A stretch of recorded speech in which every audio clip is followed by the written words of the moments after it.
You've got to chisel your character out of the raw material of yourself, just like a sculptor has to create a statue. The raw material is always there. Everything that happens to you, good or bad, is an opportunity for building your character. Let me point out another important distinction between character and charisma. You may have noticed it already. In both its definition and its derivation, character doesn't refer to other people. It doesn't refer to having power over other people or getting other people to follow you or gaining favor with other people. Character is something that you have and that you are. You could be marooned on a desert island and your character would still be important. In fact, it would likely be very important in that situation. But charisma wouldn't do you any good at all. Charisma requires the presence of others, while character, you. Character is the person you are after you've chiseled and have gotten past all the unnecessary material to what's underneath. But since we're usually surrounded by other people, let me be a little more specific about how the differences between a charismatic person and a person with character can play out in the real world, particularly in leadership situations. Here are 4 sets of circumstances that can easily occur. First, a really charismatic person can make people believe there's pie in the sky, or that the sky is going to fall tomorrow, one just as easily as the other. By creating these expectations, charismatic individuals can indeed energize and inspire others, or terrify and demotivate them until the overblown scenarios are proven false and the charisma runs out. But a person of character doesn't need to be anyone's Pied Piper and isn't comfortable in that role. Instead, he or she looks within for the true source of inspiration and energy.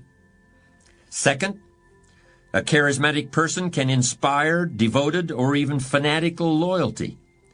But this can all too easily turn into an unconscious sense of dependency, and that can make matters difficult when the leader is no longer available.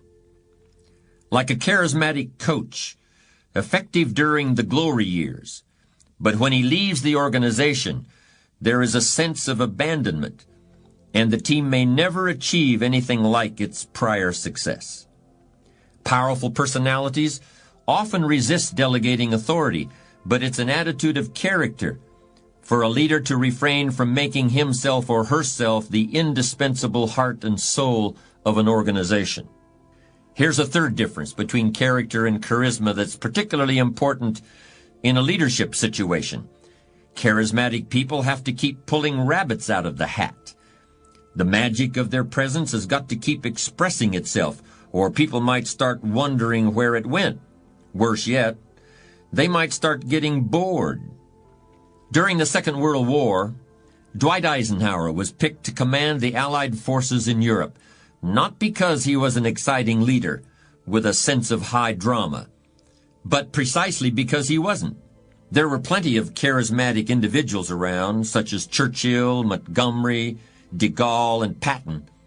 What was needed was somebody with toughness, stamina, and ability to manage people. Just before the Normandy invasion in 1944, Eisenhower met with a group of officers who would be going into battle.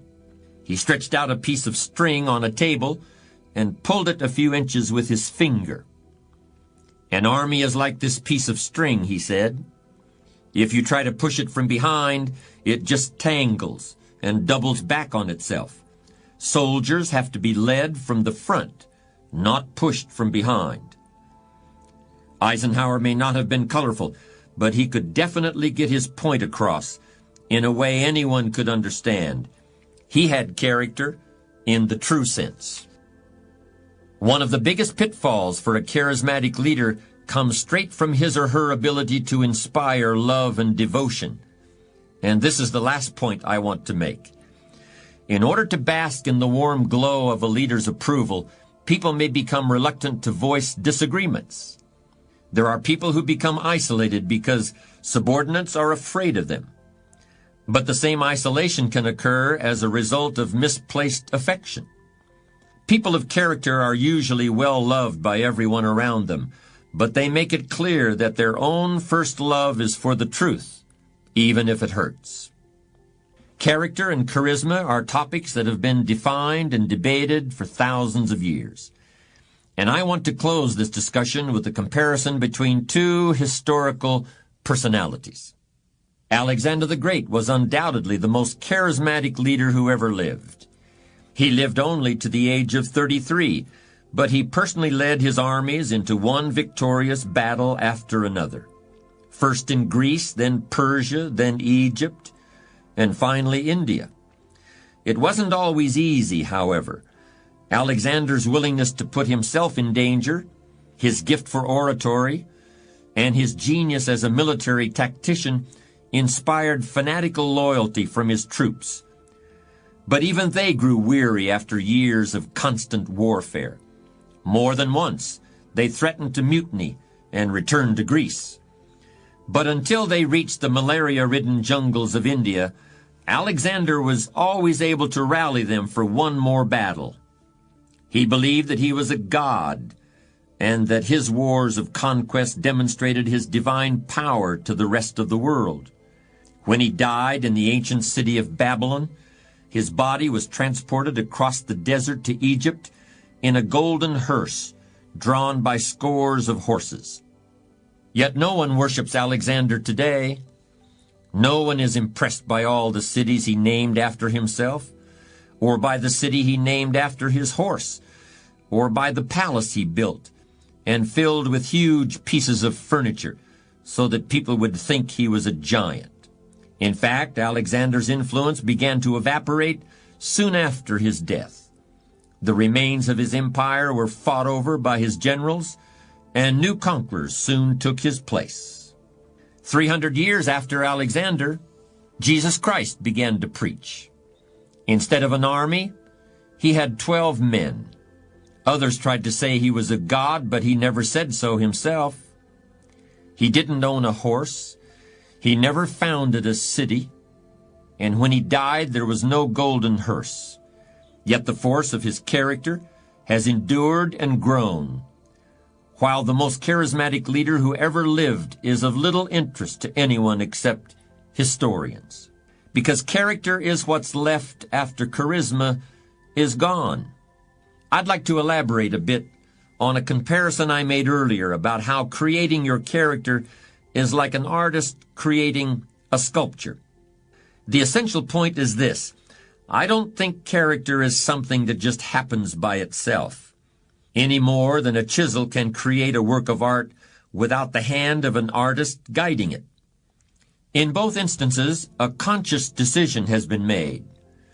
A conscious process of design is at work.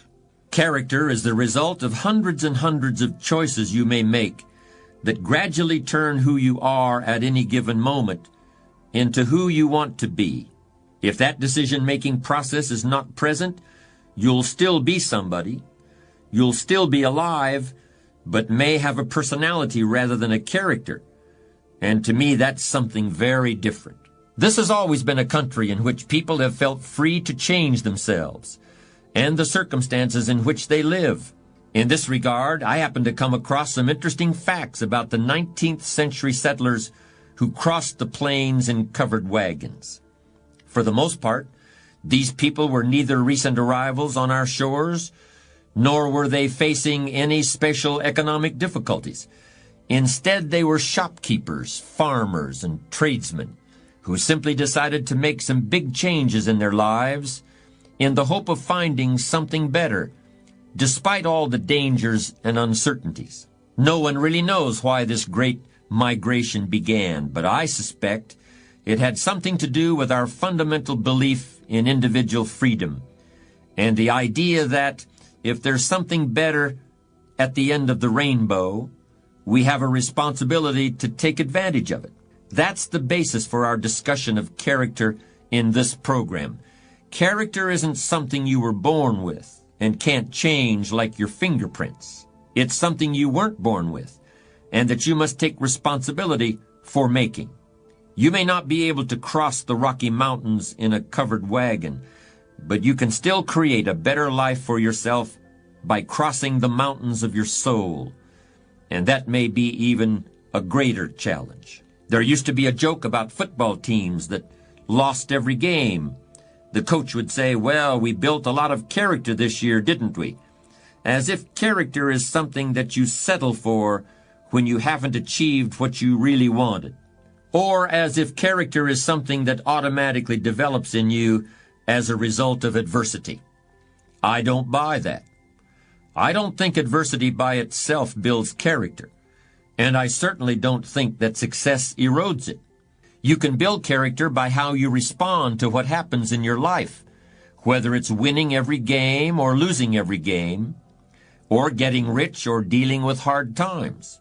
You build character out of certain qualities that you must create and diligently nurture within yourself, just like you would plant and water a seed or gather wood and build a campfire. You've got to look for those things in your heart and in your gut.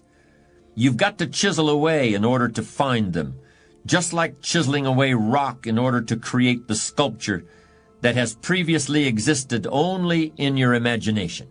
But the really amazing thing about character is that if you're sincerely committed to making yourself into the person you want to be, you'll not only create those qualities, you'll strengthen them and recreate them in abundance, even as you're drawing on them every day of your life. Like the burning bush in the biblical book of Exodus. The bush that burned, but it was not consumed by the flames. Character sustains itself and nurtures itself, even as it's being put to work and tested and challenged.